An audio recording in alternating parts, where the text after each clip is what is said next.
Hello guys! Magandang hapon sa inyong lahat. I am Chirgas Mama Sagadi Channel, a faith healer also a tarot reader. So ngayong hapon na to, tignan natin anong gusto sabihin sa inyo ng ating mga gabay. So this is a special gabay for the month of November 13 hanggang November 19 for the sign of Pisces. So Pisces.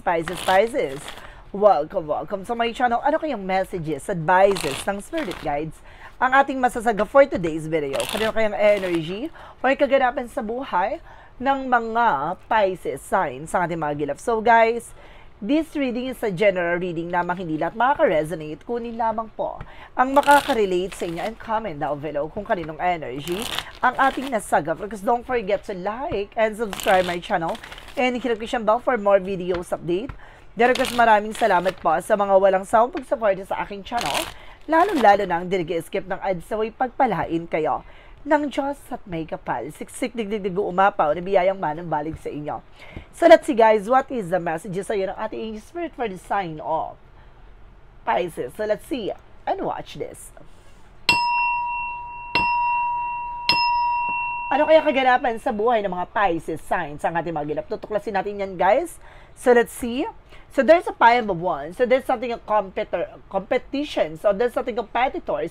O maaaring may mga bagay na nagbibigay komplikasyon. Or, alamin natin yan. Now, may mga bagay na nagbibigay problema. O maaaring nagbibigay ng, kumbaga, argument. Something like that. Na parang hindi mapagkasunduan. Alamin natin yan. And of course, this is something guys with the Tower moment for major changes na bagay na nasira, no? Mayroong mga bagay na nasira, na buwag, no? Naggumuho, no? Kumbaga kailangan alamin mo yung bagay na nagbibigay komplikasyon sa pagbagsak nito. No, maaring mayroong nasira, no, na sitwasyon, reputasyon, pamilya. Let's see. And of course, at the same time, there's a King of Wands, something ambition.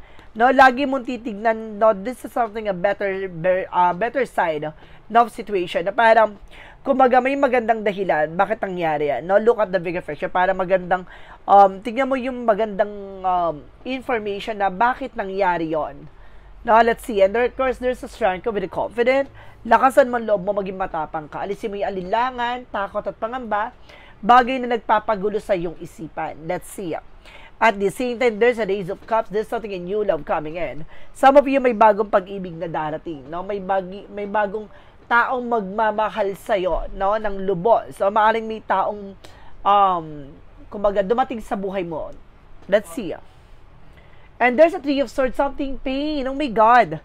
Now, there's a pain. No? May bagay na nagbigay ng trauma, sakit, no? Bigay ng, kumbaga, pighati sa'yo. Alamin natin to. Ang daming energy.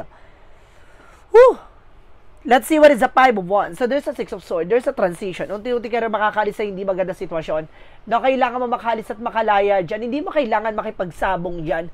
No, or may mga bagay dito na parang hindi mo kailangan patunayin sa sarili mo. No, may mga tao dito na parang kinakontra ka. No, may mga taong nasasabi against sa'yo. So, it's time na parang dumistansya ka sa kanila. Now, wag mo ipagpilitan yung sarili mo sa mga tao na to. Let's see what is the Tower moment. Represent with the Devil card. No? There is something, the Tower moment and the Devil card, na parang mayroong taong nagpabagsak sa'yo. No? May sumira sa'yo dito. No? Reputasyon na parang, the way na parang mayroong nag-brainwash, or parang may nag-udyok, no? Parang may gumulo, parang nag-hypnotize, gano'n. Parang nagsunod-sunuran yung mga tao sa paligid niya, o maaring, kumbaga talagang pinabagsak ka there sa Black Magic and Wolf.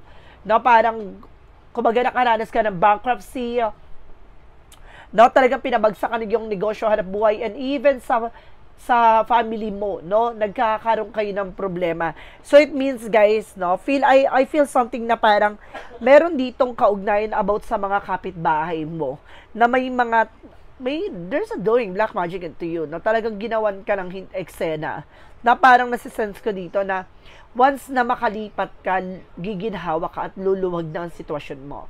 Let's see, what is the King of Wands? There's a Nine of Cups. So, this is something ambition na makikita mo yung magiging posibilidad, no? Makikita mo yung bagay na pagbabago sa buhay mo, na malaking pagbabago na mangyayari dito na magdadala sa'yo ng tagumpay. Yung bagay, unti-unti mo masisilayan, makikita yung mga posibilidad, unti-unti mo nang makikita, no, na may pagbabagong magaganap sa buhay mo. Let's see what is the Strength card. Represent, guys, with that Five of Pentacles. So, lakasan mo ang loob mo. Bakit nangyayari itong lahat ng to? Nakakaranas ka ng financial crisis, financial difficulties. No, dahil, kumaga, meron talagang parang sumira sa'yo dito. No, kaya parang ang bigat ng pamumuhay mo. Let's see what is an Ace of Cups. This is something of victory. Magtatagumpay magdating sa buhay pag-ibig. Ito yung bagay na hindi niya nasira. No, yung relasyon nyo. No, may mga bagay na parang sinira niya yung iyong pamilya na the way na parang kumbaga nagkakaroon ka ng iba-ibang karamdaman, no, at the same time parang gumuho yung negosyo nyo or trabaho mo, parang no, parang puro kamalasan ang nangyayari sa inyo. Now, let's see what is at the Three of Swords. Represent what? This is something, guys, with the Justice card. Huwag ka mag-alala, no? Kung sino man yung mga taong nanakit sa'yo, kung sino man tong taong sumalbahay at inggitera na to, makakamit nila yung gusti, makakamit nila yung karma na what they deserve, no? Maaring what goes around comes around, no? There's some consequences. Ano man yung bagay na ginawa nila, may kaakibat yun na karma. Huwag kang mag-alala. Let's see additional messages. And this is something that Queen of Pentacles, being maturity, how to manage and control your finances. So ngayon, mas maingat ka na, mas maging matalino ka na pagdating sa paghawak mo ng finances, resource of income. No, hindi ka na basta-basta magtitiwala. Na parang I see na parang nabudol ka, pinagtulungan ka, no, parang meron talagang paninang puri ako nakikita, no? Talagang sinira kayo nito. And there's an Eight of Pentacles. Talagang tinrabaho kayo nito. Na talagang pinagawan din kayo ng eksena. Na para lahat ng mga tao sa paligid mo kaayawan kayo. No, para kainisan kayo. May ganun talaga, no? May dalawang kasing stages ang gayuma. No, gustuhin ka, no, para magustuhan ka ng taong gusto mo. O maaring there's a gayuma na the way na parang may mga tao sa paligid mo na aayawang ka. Ganun. Kumbaga, the way na ginawa sa'yo yan, parang layuan ka, kainisan ka, kainggitan ka, may ganun. And of course, let's see. And this is Seven of Wands. So, this is something protection. So, ibig sabihin nito, protectionan mo at pangalaga mo yung growth mo. Lagi mong titignan yung magiging posibilidad. No, lagi mong titignan yung magiging kahihinatnan. No, wag mong ipasawalang bahala to. Kailangan mas maging maingat ka na this time. Let's see. There's something the Queen of Cups, emotional and intelligent. No, kailangan mas maging matalino kapag dating sa emosyon. Huwag ka padadala ng tension. Magaling magdrama to, in fairness, ha. No, kumbaga lalapit to sa'yo, kunyari na may kailangan ganito, pero hindi mo alam there's an hidden agenda para malaman niya kung naiipit ka ba sa sitwasyon, no? Kung gipit ka ba, kung tumatalab ba yung ginagawa niya, ganon. And of course, at the same time, there's a the Moon card, there's a revelation. Huwag ka mag-alala, marireveal din to. No, matutuklasan mo kung sino tong tinutukoy dito. Malalaman mo kung sino tong tao na to. And there's something, guys, with the Nine of Wands. No, continue what you're doing. Na mag-concentrate ka. No, basta maging priorities mo ngayon is yung sarili mo at yung family mo. Na wag mong titignan sila, no? Wag mong i-attract yung negativities, bagkos kailangan mo ng protections na para ma-protection yung family mo at ng sarili mo. Na at the same time, ng finances mo para hindi na maapektuhan kayo, no? So, let's see what is the additional messages pagdating sa outcome. This is something the Six of Pentacles.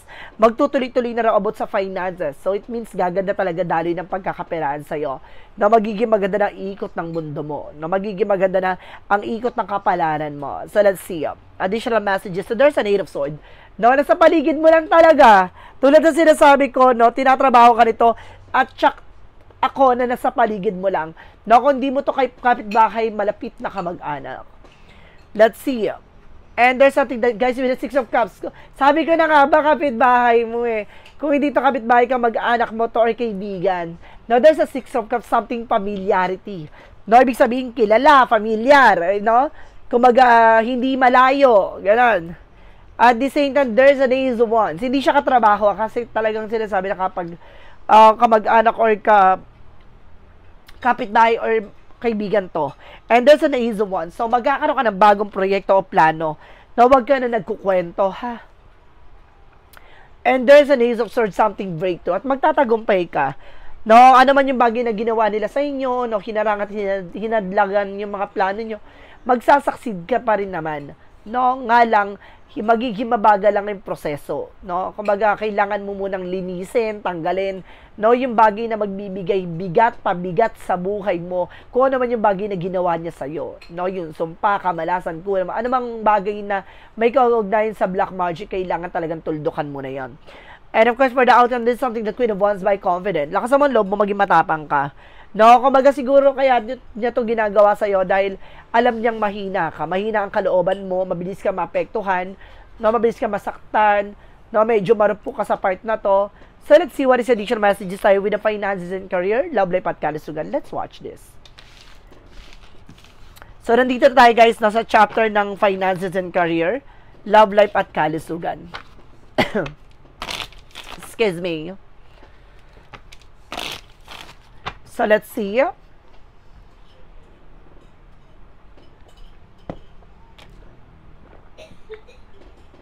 Finances and career, love life at kalusugan. There's something, the star card. Na pagdating sa finances and career mo, talagang makaka-recover ka talaga. No, talagang unti-unti ka makaka-move on. No, bagay na matutupad yung mga pangarap mo pagdating sa finances and career, kumapit ka. And there's a page of cups. Now, listen to your intuition and listen to your gut feeling. Lagi ka makikinig sa nararamdaman mo dahil hindi ka ililigaw nito. Dadaling ka sa mas makatotohanan, sa bagay na dapat mong malaman. So, may mga bagay lang talaga na kailangan mong pakikinggan ng inner voice mo. And there's a Nine of Pentacles. You have a potential for abundance. No? May potential ka talaga para maging malago, para maging masagana. Nga lang nakakadlangan ka dito. And there's the King of Pentacles. See, mas magiging secure ka na ngayon. Na mas magiging maingat ka na sa mga plano mo, sa lahat ng bagay na gusto mong gawin, sa mga bagay na, excuse me, pagsisimulan mo ng negosyo or trabaho, kung magkakaroon ka ng bagong trabaho, magiging mas maingat ka na ngayon. No, at ganun din sa negosyo. And this is something the Empress card for something revert na parang this is the time na parang bubuhayin ka ulit for the second time around, na parang pagkatapos mauipit sa ulit, there's something retreat. No, parang kailangan mo na talaga mag-disconnect from the world, na alisin yung mga bagay na magsisilbing anay, ganon. At there's an Empress card, something in you beginning coming in sa'yo. And the Empress card, something, a blessing coming in. Let's see, one more card please. And there's something, the Ten of Wands, something, defeat. No, there's a defeat ending. So, parang bagay na tinapos na, ano man yung bagay na nagpapabigat sa inyo, negosyo, hanap buhay, trabaho. No, parang matutumbok mo na. Na pagdating sa love life, there is something, the Three of Pentacles. Some of you, meron ditong engagement or there's something na parang ikakasalo sa wise, no? So, kumbaga, kailangan nyo dito ng collaboration at the same time, kumbaga, connection dalawa na person mo. There's something important meeting. And there's an Emperor. Maging mature kayo at maging grounded na pagdating sa relasyon. Magkaroon ng disiplina at respeto. Now, at the same time, there's something, the world. Maaring ang person may maring na sa international o maring ikaw ay nasa ibang bansa na magkakaroon ka ng trouble dito. Maaring magkakaroon kayo ng trouble na person mo. And there's a Seven of Pentacles with a harvest moment. So, ibig sabihin dito, aani kayo ng mga pinaghirapan yung dalawa na person yun. Maaring uunlad na ang inyong pagsasama. No, gaganda ng kalagayan sitwasyon nyo. At the same time, there's a Page of Wands by good news. May magandang balita. May magandang balita na paparating pagdating sa buhay pag-ibig, kumapit ka.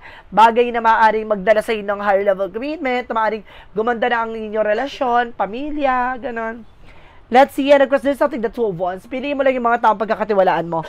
Kasi may mga lason talaga na parang sumisira na inyong relasyon. Na pag-ingat kayo sa mga taong paniniwalaan nyo. There's something, a brainwash, no? Na parang gugulo niyang isipan yung dalawa na person mo. Kailangan, kumbaga dumistansya kayo at kailangan maunawaan yung isa't isa, no? Sa lahat ng dako. So, pagdating sa kalusugan mo, there's a the Knight of Swords, no? Bibilis ang takbo ng sitwasyon, no? Medyo gagaang na pakiramdaman at nararamdaman mo. And there's a the Sun card, there's something purification na parang unti-unting lilisin din sa'yo, no? Lahat ng mga toxin mo sa katawan. Or either kailangan mo dito ng bagay na makakapag-detoxify ng toxins, no? Sa katawan mo.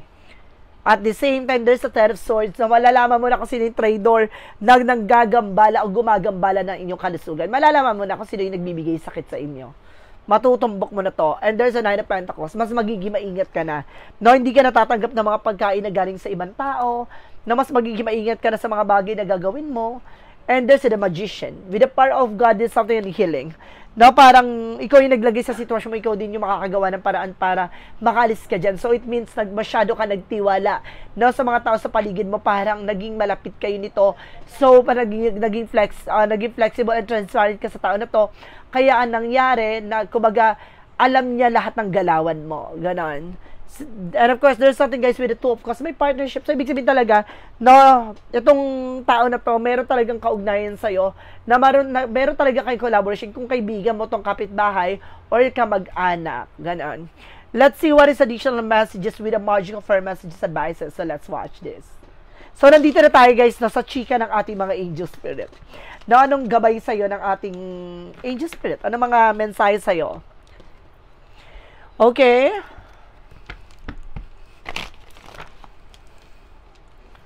With the magic of fairy messages advices for you.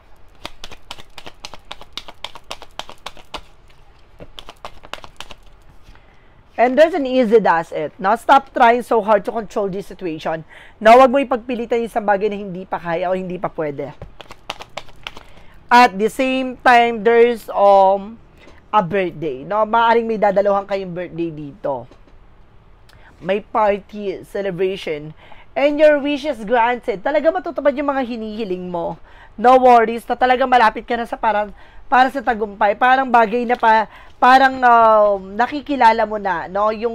Yung mga tao sa paligid mo, parang nagkaroon ka ng kamalayan sa lahat na nangyayari. Let's see what is a yin and yang oracle card. There's a message and dream. No, may maraming mensahe din sa iyong panaginip, no? Bagay na maaaring matupad yung mga pangarap mo dito. There's something compassion. Pagdating talaga sa mga tao sa paligid mo, very compassionate ka, no? Kumbaga, hindi mo iniisip yung mga, kumbaga, sasabihin ng iba, o maaaring, kumbaga, deadma ka, talaga. Pagdating sa pagiging mabuting tao, napakabuti mo talaga. Let's see what is our synchronicities. Now, let's see. There's something with communication. There's a communication is the key. So, kulang kayo sa komunikasyon. No, at the same time, there's maaaring na sobrang ka sa komunikasyon. No, para naging transparency ka sa mga tao sa paligid mo, kaya alam niya yung kahinaan mo, alam niya kung paano kanya tatargetin. And there's something resilience. So, parang sinasabi dito, na may pagtsatsaga at may mga bagay talaga na patuloy mong ginagawa, no, alam mo sa sarili mo na may magandang ibubunga yan. Let's see what is the romance angel for a Mystic Love Oracle deck. And there's a karmic relationship and toxicities, no? Pagdating sa relasyon nyo, may, excuse me, may toxic talaga. May negative talaga, no? Meron talagang mga epal sa inyong relasyon. At the same time, there's a missing you. Na meron talaga nagkaroon separation dito, parang namimiss nyo na isa't isa. Or maaari nagdadaan kayo with a karmic relationship. Ang karmic relationship, guys, kumbaga, yan yung punong-puno ng problema, pero sinusubok ang inyong relasyon. Once na malagpasan nyo to, no, there's something karmic relationship turn to a deep soul connection. And there's something eternal love. Ito yun. No, everlasting promises with Archangel Michael. Na kapag ito na nagpasan nyo, ito na yung magdadala sa inyo pang habang buhay na pagsasama. Pag-ibig na maaaring magpatunay na love can exist. Let's see. What is the Jesus loving quote said? Take their note for the morrow shall take thought for the things itself. Na may bagay dito na nangyayari sa hinaharap mo, bagay na para kung ano man yung bagay na iisipin mo, noon na mangyayari sa kinabukasan mo, ay karapat-dapat mong laging pakakatandaan na may kinabukasang taglay na maaaring mong masilayan. So, maaaring wag mo isipin yung paglubog ng araw, wag mo pag-isipin yung bagay na parang lilipas. No? Kung baga sinasabi dito, hayaan mong tanggapin ng bagong simula na may bagong simula.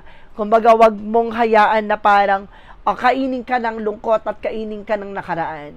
Let's see what is the angel's number. Angel's number represent what?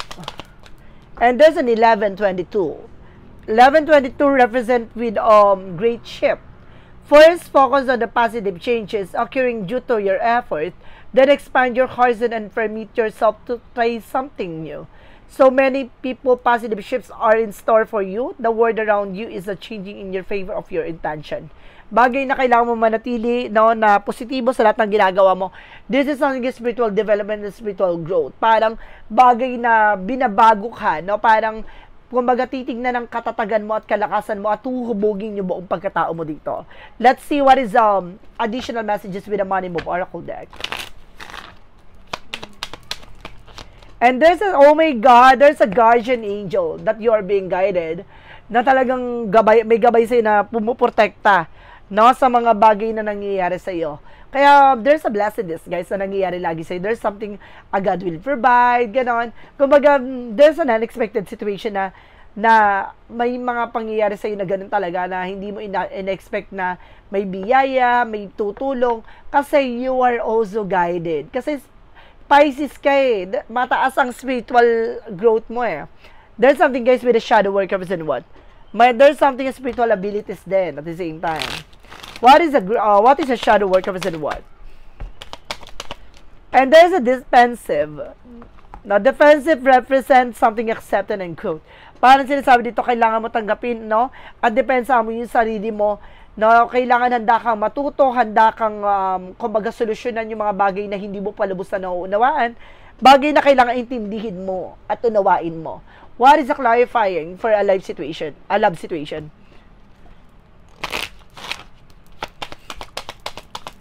Represent with a beloved wisdom. Love is a choice you make every day, so choose wisely. So, pagdating sa pag-ibig, no, piliin mo yung tamang tao na para sa'yo talaga.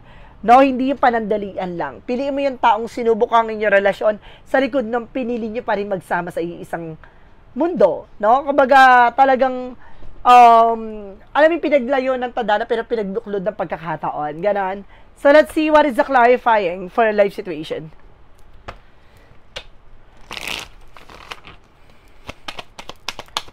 And there's something higher wisdom. Talaga may wisdom na sinasabi dito, no?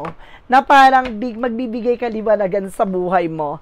Explore option, learn what you can expand your horizon. So, kailangan mo matutunan, no? Yung abot sa makakaya mo yung bagay na yon. Na kailangan palawigin, palakasin mo ang iyong sarili at pagyabungin mo sa lahat ng bagay na mauunawa at mararanasan mo. For what lies beneath we hear the future. From what lies beneath we hear the future. And there's a destroyed. May gustong sumira sa'yo. No? May gusto, there's a tired of drama.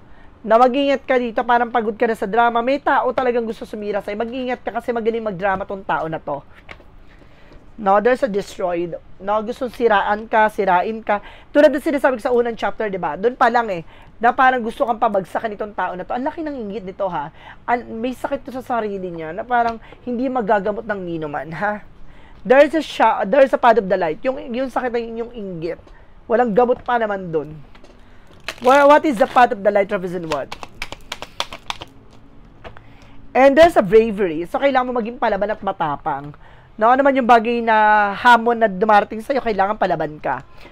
I am stronger than fear and doubt. I carry the light of courage within me, trusting in God's guidance. No matter the trials life presents, I face them head on.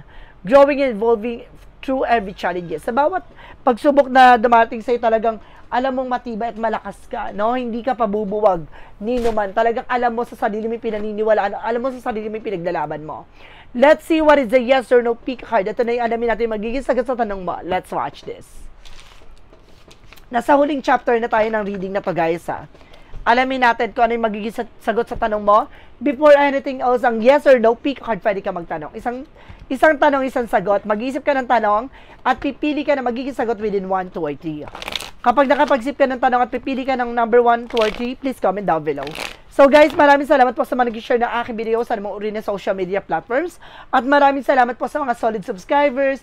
Dahil ko sa mga followers natin. Kung hindi ka pa nakaka-subscribe sa akin, please click mo na yung subscribe button dyan.